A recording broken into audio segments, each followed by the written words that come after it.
Okay. So introduction of loader. What are the different functions performed by loader? And then there are few types of loaders are introduced here. So we will see these loaders one by one. Assemble and go loader, general loader, absolute loader, relocating loader, then direct linking loaders. Okay. And then you have design of absolute loader as well as direct linking loader. As per the new syllabus, you have design of both the loaders in detail. So if you look, means whatever softwares you have learned so far, how they are working together, that I like to show here. So if you are giving source program as an input to your translator, so translator can be assembler, compiler. After translation, you will get some object code, right? That object code is available on hard disk, and if you wish to execute it, you have to load it in a main memory, from hard disk to main memory, where actual execution will happen. So who will do that job? Whenever you are giving command to execute that code, who will load that program in a main memory for execution? So here your loader comes in picture. So loader is a system software that loads your object program or executable program in a main memory and prepares it for execution. So this is your main memory area where your program is loaded and ready for execution. So your processor will read the instruction from this area, and then this area, whatever I am highlighting in text. That location, your processor will read the data or instructions, and one by one instructions get executed. So this is how the loader will prepare your program for execution. But only loading in a main memory is not a job of loader, because while loading you have to prepare your main memory for loading that code, right? So that is also additional task performed by loader. So based on that, you can find some number of functions taken by loader. So this gray color area is highlighting the portion where your program is loaded for execution.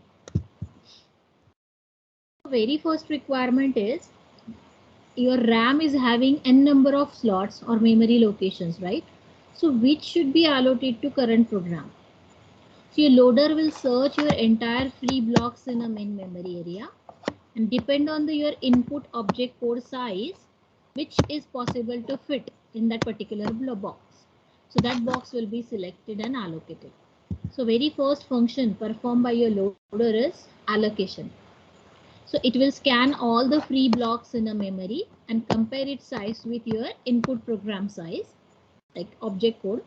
And if it is satisfying, we'll be allocating that block to a particular program. So allocation is the first step performed by your loader. Okay, allocating of space to the program in a main memory. Then after, your original program will have link with the header files or additional object codes. So all they need to be linked together. So linking is the process. That job is done by your linker. But if your linker is embedded with loader, then linking task will be performed here as a second step. So it will combine all 2 or more object programs or header files and combine together, and it will generate. It will resolve all the dependencies, all the references among all those object files, and then linked program is provided for further processing. Okay. So wherever you have a dependency, your one program is having dependency on another object code, they get linked. So binding is done over here. And now if your memory allocation starting location is different than relocatable source, or whenever you have translated a code, whatever the starting address you have assumed, if same is not available in main memory area, so different space is allocated, right? So both are having different locations, so some address dependent constants need to be relocated. So if you are able to recall unit 1 assembler, if you remember the symbol table format, the last bit is relocation bit. So that relocation bit is utilized here. If your assembler is saying this particular memory area is depend on starting address of your program. So this relocation process will relocate, change that address. Okay? So if you are moving your home from one location to, you are shifting from one location to other location. So what you have to do, you have to update your addresses everywhere, right? Wherever the dependency is. अगर आप कहीं current location से new location पे shift हो रहे हो, so your bank account need to be linked with new address, right? So that is what relocation is. So same is applicable to your programs also. So third step performed by your loader is relocation. All address dependent locations need to be adjusted according to the new space allocated to it in a main memory area. This process is called as relocation. And once allocation is done, all linking dependencies resolved, dependent addresses are adjusted, you're ready to load the program. So final job is load the program in a allocated space so that your execution will start. So every loader will perform this basic 4 functions: allocation of a space, linking with all the dependent programs or object codes, relocation, resolving all address dependent constants, and then actual loading of your program in a main memory area. Got it? So many times 2 marks question is asked, what are the functions of a loader? Explain them in brief. So this single slide is helping you to earn that 2 marks. In MCQ also questions are asked, what is the meaning of allocation, linking, relocation? So you should remember the concept. And then we are moving towards the types of loader. Yes? Before going to the secondary memory, before I am saving my program to the secondary memory, all my macro files, all my libraries, or all my constant variable are already located inside the secondary memory, or what will happen? Whenever you are compiling your program, only source code is translated. Okay, and something if you are linking with it, so it just inform this particular thing is depend on that particular file, but your compiler is not able to locate that. It is available but not able to locate. So your loader will locate them, link them, and then load it in a main memory. So at the time of loading, you are doing all this stuff. And if we separate out your loader and linker, then linker will be called first for linking all the object files, and then loader will load it. So that time it is already linked. You just need to load for execution. But right now basic loader functions are like this only. Okay. Got it? Yes, ma'am. You'll get more idea when we will start with the different types and along with their designs. Okay. So there are 4 or 5 types of loader that you have for study as per your syllabus. So we will start with simple one. So very first is called as assemble and go loader. Sometimes it is also called as compile and go loader. I'll tell you why the name is different. So assemble and go loader means what? Your assembly, translation of assembly program to machine code is done with the help of assembler. And assembler itself having ability to load that program. So आपका translation and loading done by single software, that is assemble and go loader. So loading job is added in your assembler code itself. Okay, that's why name is given assemble and go loader. First assemble and then convert. That's and then load it. So source program is given to your translator. Translator is assembler. That's why name is given assemble and go loader. So this loader will take your source program, translate it. So assembly program is the input. Translate it, and translated code is directly transferred to your main memory area. Okay, so look at the picture of main memory here. The gray shaded area is showing free blocks, and the white space is showing here the space occupied by some programs. So when you are loading your program for execution, your assemble and go loader is available in main memory itself. So that assembler is already there in a memory who is having ability to load the code. So unless and until your program is loaded, your assembler will remain in a memory. Even the translation is over, it is loading your program, that's why it remains in a memory. So if you see or if you observe the translator code or assembler code, It is occupying more space. Translation के बाद loading आता है, right? So loading is very small stuff compared to translation of complete translation. But as we have fused these two things together, your software size will increase and software will remain in a main memory. And that will create a drawback. Extra space is consumed by your assemble and go loader. So the idea is very simple. Your assembler itself having ability to load the program. So both assembly and the loading job is done by this loader. So this is how this pink color ellipse is highlighting the program that you have loaded in a memory for execution, and this blue color circle ellipse is highlighting the space consumed by your loader, assemble and go loader.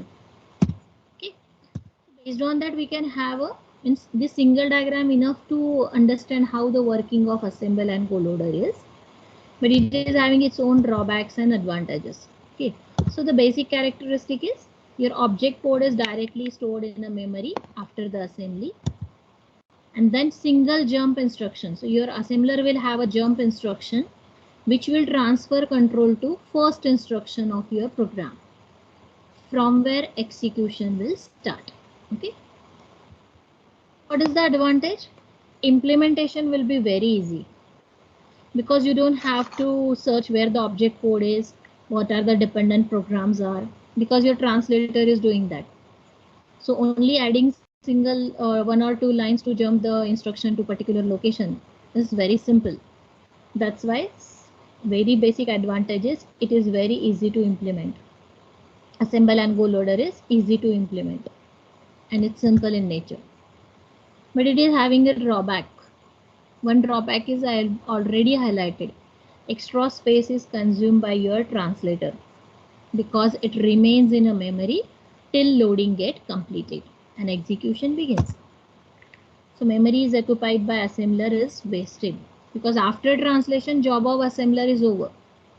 But as we have fused these two tasks together, it will remain in a memory and space will be wasted. Second thing is, if you want to execute your program again and again in number of time execution, so every time you need to retranslate the program because translator is doing job of loader, right? So हर बार आपका object code save नहीं हो रहा है, it directly storing that object code in a main memory area. So every time you have to retranslate the program and that is time consuming. Retranslation is time consuming. So that is another drawback of this kind of loader. Third thing is, if you are handling assemble and go loader, means what your input program is written in assembly language, right? If you want to combine assembly language and C program or Java program together, this kind of loader will fail because multiple code segment or program segment written in different languages are not handled by this type of loader because its translator is fixed. Assembler है तो आपका input assembly ही जाना चाहिए, right? And that's why it creates difficulty in handling multiple programming language segments. So these three drawbacks need to be overcome, and to overcome them, new or next loader is introduced. So just let me know if you have any questions related to assemble and go loader. Ma'am, why assembler is occupying memory in the secondary memory? Not in secondary memory, it is occupying space in a main memory. Because your assembler is also a software or program. Unless and until you execute it, you won't be able to translate your source code. Agree? Yes, ma'am. So when your assembler is running, it will be in a RAM. At the time of execution, your input program is translated and that translated code is loaded in a main memory again. Okay. So your assembler is translating the program, and at the end, after translation, it is having ability to load that program in main memory area. So it has to be there na, in running stage. Agree or not? Then only loading will happen. So when it is loading and running in your main memory, so obviously it is going to occupy a space, no? Yes or no? Yes, ma'am, got it. And if you separate out job of translator and loaders differently, means loader is separated from translator. So once your translation is over, assembly of your program is over, you can remove assembler, same space can be utilized for other programs, right? So assembler का code ज़्यादा है compared to loader. You write the loader. So space consumption will be more if you combine them together. But initially when they have started, the systems programmer have started writing the loaders, they have started with this kind of method. And now suppose instead of assembly program, if you are taking compiler as a program translator with input as a high level language program, so same loader will work as a compile and go loader. सिर्फ assembler की जगह आपका compiler and loader merge होगा. Task will remain same, drawbacks will remain same. Just a job of translator is different. That's why name is different. So sometime it is called with assemble and go loader. If you change assembler by compiler, it acts as a compile and go loader. So don't get confused with the names, okay? And generally, commonly you can call it translate and go loader. So कोई भी translator लो, उसके साथ loading का task assign करो. It will behave like this kind of loader. Okay, so with these three drawbacks, if we have to save a space by reducing the size of loader, we wanna handle multiple program segment, and we have to avoid retranslation. Okay, and these three drawbacks are overcome with the help of next type of loader. Here my animation is going a bit wrong, so please bear. So next type of loader is called as general loading scheme. It's generic compared to previous. So what the difference is? Here translation and loader, two jobs are separated. Translator will perform a role of translation and loader will perform job of loading.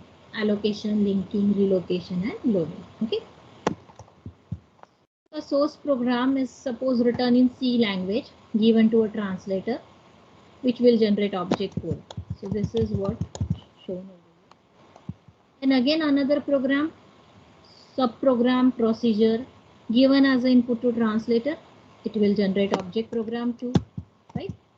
If your first program written in C, second in Java, that is also acceptable over here, right? Because translators are separated, so you can write execute multiple translator and generate the object code, and that all object codes can be given as the input to your loader, right? And then loader will pull all those object code together, link them together, and then it will do the loading. So this pink color ellipse is showing the merge program, complete object code 1 and 2 together loaded in a main memory for execution. And that same time your loader is running, because loader itself a program which will run, then only your loading is possible.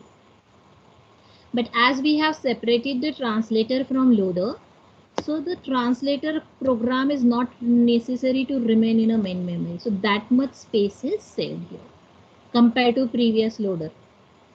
Okay, so translator आप remove करके same space loader के लिए use कर सकते हो या other programs के लिए use कर सकते हो. So compared to previous mechanism, some amount of space is saved over here. Okay.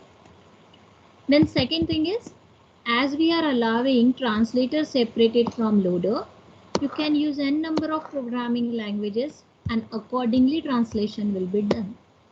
So more than one programming language segments are possible to handle with this type of loader. And once your translation is done, you can load that your object programs are generated, and then you can load them n number of times for execution with different inputs. So retranslation is avoided here.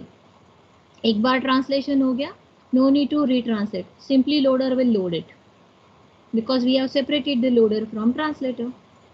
So only loading job is assigned. So आप pull कर सकते हो object program and load them in a memory. So all three drawbacks are overcome over here. No need of retranslation.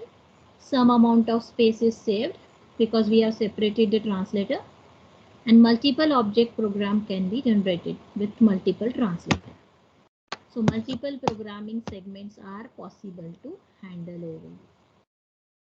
So general loading scheme is beneficial over previous loading case. Is given here. Your assembled or compiled code need to be saved, and that can be loaded whenever required, okay, for execution. So it obviously overcomes all the drawbacks of your assemble and go loader or compile and go loader.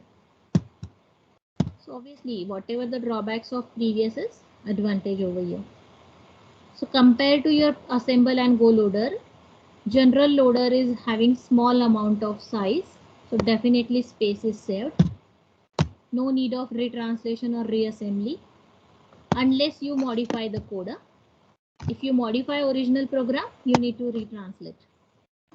But if no modification, once your object codes are ready, you can execute them n number of times. Re-execution is easily done. Time is saved. And more than one source code procedures can be translated. So compatible code can be generated. More than one programming segments are possible to handle over. So all three are the advantages of this general loading scheme, which were the drawback of previous scheme. So all three we can overcome here just by separating the loader. Any questions related to general loading scheme?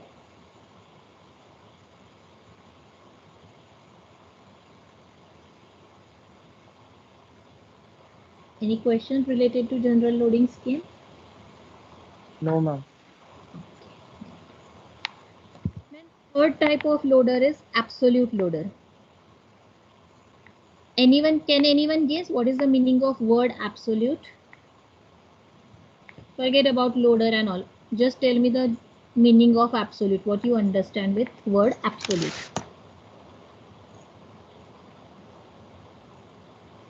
Dictionary meaning of word absolute.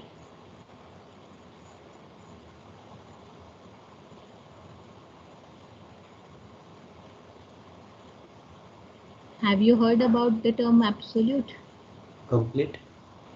Complete, okay. Any other inputs?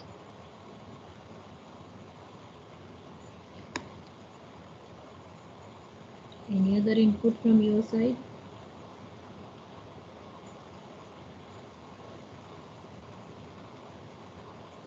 Perfect.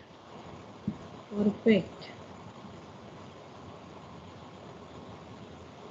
Input. If we say absolute value, what is the meaning of it?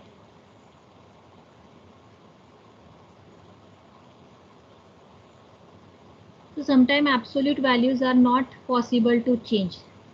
These kind of values are fixed, complete, we cannot change. So with that context, absolute loader is developed. So what is the difference here? In case of your assemble and go loader or general loading scheme, translator translates the code with assumptions. Like in assembler, you guys have done a translation with a address given by your start pseudocode, right? If it is 100, आपका code storage start हो रहा है 100 line onwards, 100 location onwards. If I give 50 onwards, 1000 onwards, likewise. But it is not necessary that same location will be allocated after loading in a main memory. So that's why the address were relocatable. Okay. It's like your local address, which can be changed. But when we move towards absolute loader, here it is exactly opposite. It always works on permanent address. So जो भी address programmer देगा, with that address your translation is done, and your loader will make sure that same address space should be utilized during the loading in a main memory. And that's why name is given absolute loader. So during translation, whatever address you have assumed, same address is used to load the program in a memory. And that's why name is given absolute loader. So assembler outputs the machine language code or machine translation code So like your assemble and go loader, but difference is it translates the code with the location provided by programmer in advance, and same location is used by your loader to load it. So location is known in advance where my program will go. So can you guess what will be the drawback of this? As a programmer, I'm saying my program should be loaded from 100 line onwards in a main memory. So absolute loader क्या करेगा? 100 onwards ही load करेगा. So what is the drawback? Can you think? Yes. What if Ma'am, something is as you already said, there? Yeah, go ahead, go ahead. exactly like as you said that from 100 onwards, I am asking the compiler or loader to allocate the memory. But what if my other data is already present at that memory? It will overwrite it. Exactly. And that's the point. So as I'm saying, forcing my loader to load it from predefined area. So if that area is already occupied by some other data or some other process, then there will be a data loss. And that is the main drawback of absolute loader. But implementation is very easy. Allocation job is already done by programmer because address is predefined. So we'll see advantages and drawbacks in next slide.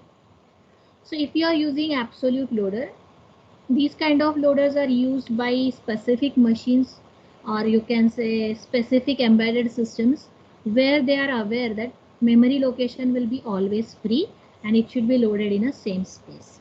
Okay. So allocation of the program, memory allocation will be done by programmer. Linking is also done by programmer. Suppose your main program is having link with the two additional subroutines or to some other programs.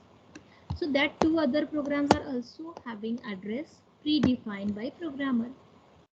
So you don't have to relocate, you don't have to link them separately. As a programmer, आपको पता ही है कि मेरा next procedure कहाँ पे है. So you can directly put the addresses over there. Okay. So linking is also done by programmer because programmer knows the addresses in advance. Only relocation is done by assembler if required. Probability is very less, but if required, means meanwhile calculation of address need to be changed, so that can be done by assembler, and only loading will be done by your loader. So as I said, there are 4 functions performed by loader: allocation, linking, relocation, and loading. So if you observe here, most of the work done by programmer or translator. So loading is only job done by your loader. That's why size of absolute loader is very small, and implementation is also very easy. You have a design of absolute loader, so we will discuss that. So see this simple example here. There are 2 programs, object files generated by your translator, main and sqrt. So my object files names are given in slide on left hand side, main and sqrt, square root. These 2 object files will be given as an input to your loader, absolute loader, along with some libraries. And what the absolute loader is doing? If my, as a programmer, I'm saying main routine should be loaded 100 location onwards. So see, observe the memory area. So main is written in white box, that is starting location is 100. There onward your main program is loaded. Similarly, I have specified 400 location for sqrt. So sqrt loaded 400 onwards. Observe the main memory area. So if already something is there, it is overwritten, data loss is there. Otherwise, an operating system should keep that area free. Okay. So this is how absolute loader works. So by observation, it's very easy for us. But how the loader will do that, we'll see in the next slide. So this is the space allocated to your main program, which starts from 100. This blue color shows the area allocated to sqrt starts from 400. So the address 100 and 400 is given by programmer. Start के बाद 100 दिया आपने. And same address is used here for loading in a main memory area. Okay. What is written in this main module and sqrt module? So sample code I have assumed for your understanding. So if my main program is having something like this here, my start statement is followed by 100, address 100, pink color में 100 लिखा है मैंने. Then rest of the statements just sample assembly code is there randomly, and then end of the program. Okay, so main routine is ended. Similarly for SQRT subroutine, I have written start 400. So blue color 400 is showing programmer have specified starting location here itself. Rest of the instructions, now you guys are aware how to translate them with assembler. End of SQRT. Okay. So when you feed these two programs, now these are the two separate routines. So you have to assemble them with assembler separately. So first you will call assembler with main program. Its object code will be generated. Okay. Similarly, second time SQRT given to assembler and SQRT object code is generated. So look at the right hand side of your slide. The translation of object code along with location counter is given. So 100 onward up to 248 main program is there. SQRT 400 onwards up to 478. Okay. So this is what output generated by your absolute assembler. And these programs are given as input to your absolute loader. So when I specify 100 in original program, its meaning is given here. Your LC starts with 100. Okay. Similarly for 400, LC starts with 400. So translation is 400 line onwards.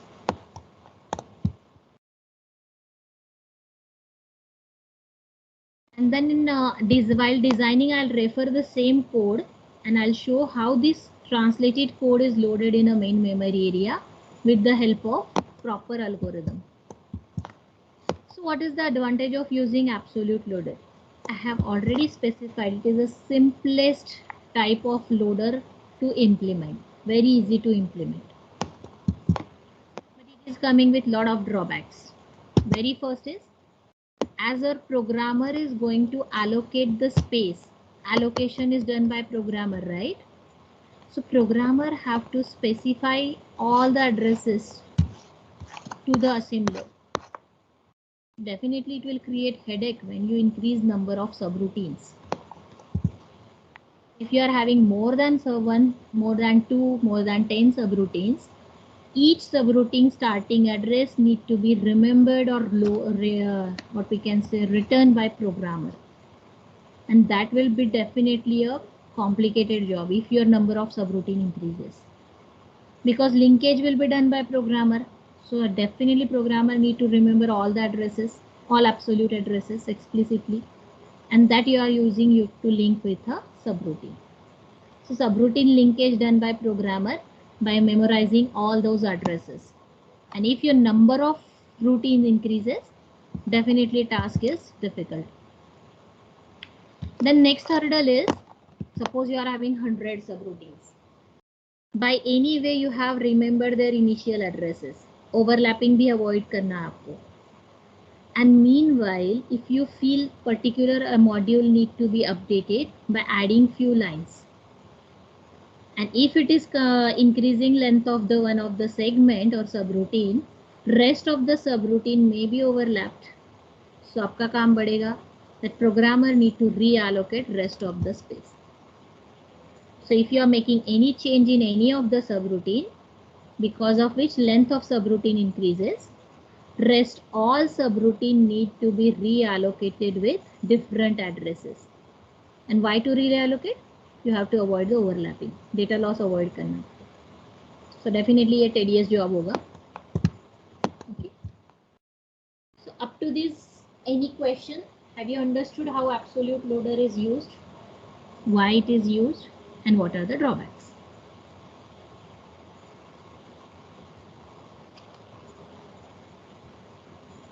Have you understood absolute loader? Any question? Yes or no? No, ma'am. Okay. So next part is design of absolute loader. So basically you have to understand when I say your load translator generate the object code. So right hand side of your slide is showing that object code, right? So object code should be written in specific card. For absolute loader, you have to write that code in a specific card. So absolute loader uses two types of card, text card and transfer card. So cards are having their specific format and we have to follow that. So text card format is given in front of you right now, which is having n number of sections. First one is card column, second content. Okay. So card column is first entry of the card is showing what type of card it is. Text card है या transfer card है. You need to distinguish.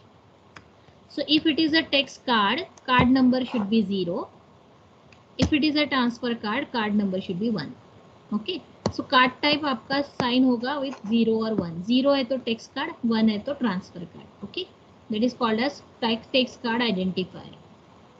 Then second row is count. How many bytes of data you are going to transfer?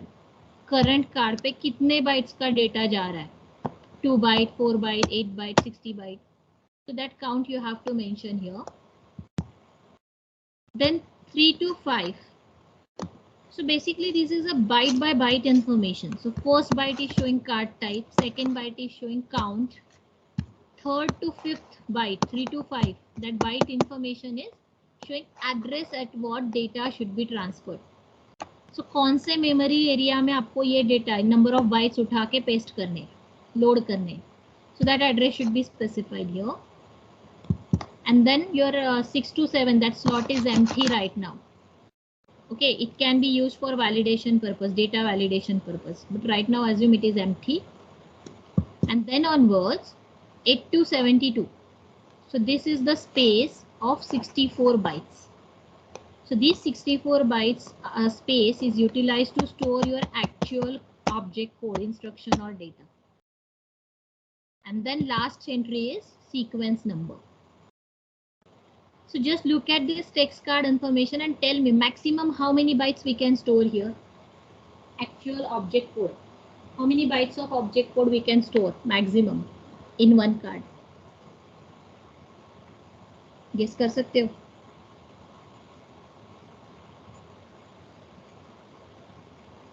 First का entry is showing just a card number. Second में आपका count आ रहा है.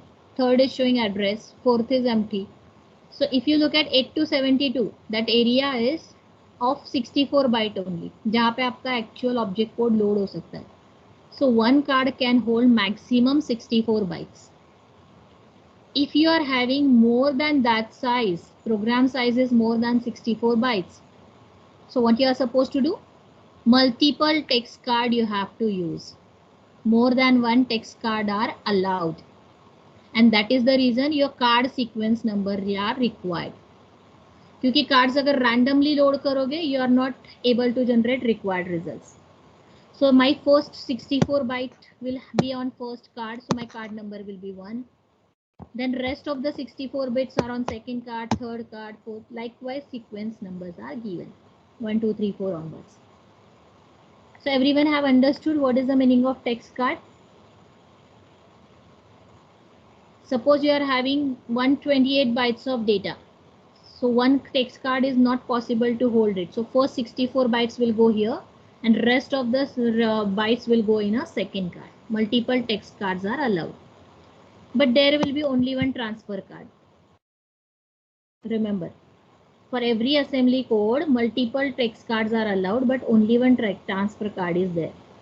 So text card का job क्या है? Hold the text. Object code hold करना है. And transfer card is helping you to transfer the control to first instruction, जहाँ से execution begin होता है. So transfer card first entry shows card type, that should be 1. You are not going to put any data over here. Transfer card में object code नहीं रहेगा. That's why count should be 0. You are going to transfer 0 bytes of information. Third to fifth bit is important here. Third to 5 bytes information.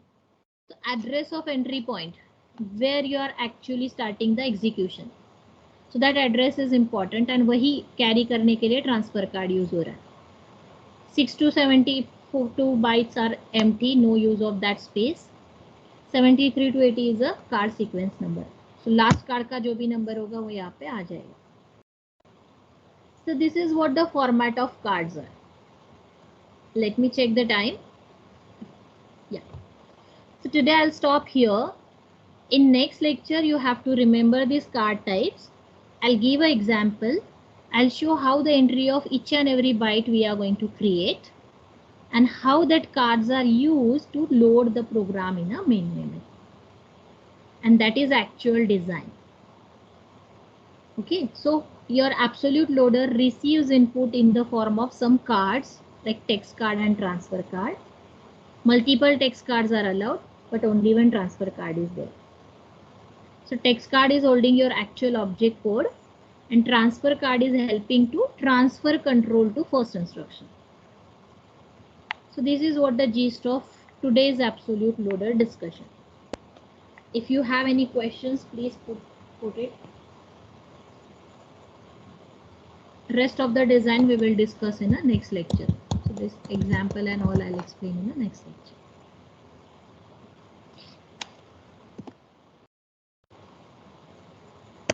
So this is what example that I'm going to tell in a next session. So all of you do one thing. There is a homework. Take a screenshot of this slide and all of you are requested to translate this code. Recall first unit, assembler pass 1 and pass 2 and create the object code, machine code and hex form for this code. इतना आपको करके रखना है because assembler आपको already पता है. So you just translate this program. Same object code we will use in next lecture.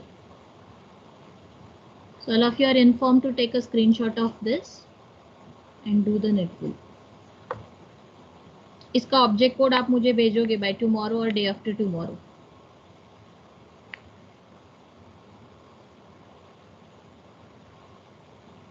Let me know once your screenshot is over.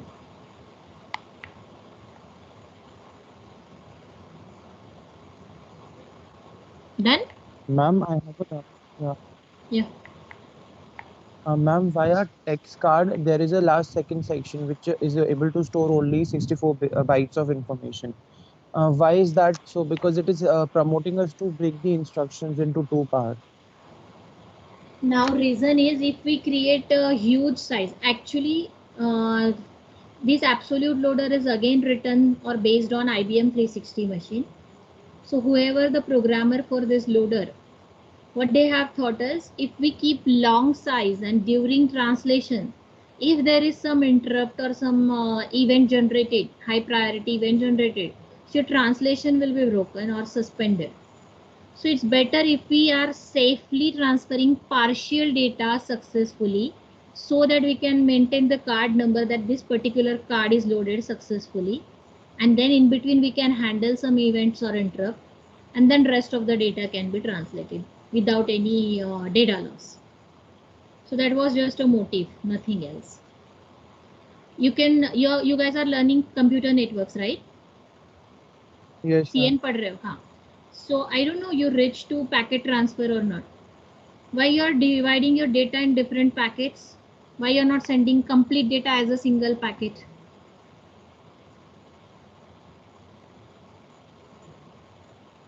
Multiple आपका message divide होता है ना मल्टीपल पैकेट्स में and then packet numbers are used to recollect the data at the receiver's end and then data formed and then message will be given. So same logic is used over here just to preserve the data, or you can say data loss, avoid the data loss. And that's the reason. At a time reading 64 bytes of data is not difficult for IBM 360 machine and it will help you to load data byte by byte. Okay. So CN में अगर आपने पढ़ा नहीं होगा packet routing, in future you will learn. Same concept is used over here.